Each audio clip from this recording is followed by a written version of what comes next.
আসসালামু আলাইকুম। আমরা অনেক সময় দেখতে পাওয়া যায় যে কারো কারো যেটা ঘটে, হাত দিয়ে খাইতে পারি না, হাত দিয়ে জামা কাপড় খুলতে পারি না, পরতে পারি না। বাথরুমে যাব, বাথরুমে যায় হাত দিয়ে পানি খরচ করতে পারি না, অর্থাৎ ওয়াশরুম ব্যবহার করতে পারি না, হাত উঁচু করতে পারি না। যখন শুয়ে থাকি ওই দিকে কাত হয়ে শোয়া যায় না। এই যে তো জটিলতাগুলি থাকে। আপনি যখন আমাদের এখানে আসছিলেন তখন হাত কতটুকু উঁচু করতে পারতেন প্রথমে যখন? স্যার আমার হাতে এতটুকু দরকার করতে পারছি, এর থেকে বেশি পারেন নাই। স্যার, পারিনি।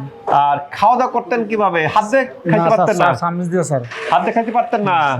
জামা কাপড় স্যার লাগাতে পারিনি জামা কাপড় খুলতে পারেন নাই, লাগাইতে পারেন নাই। এটা কতদিন যাবত? স্যার। এটা তো প্রায় 3 মাসের মতন। তারপরে খবর পাই এখানে আসলাম।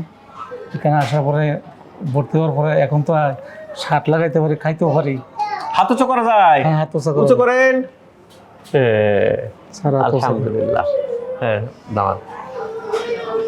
আপনি কয়দিন কি ভর্তি? জি। কয়দিন? আজকে 20 দিন। 20 দিন।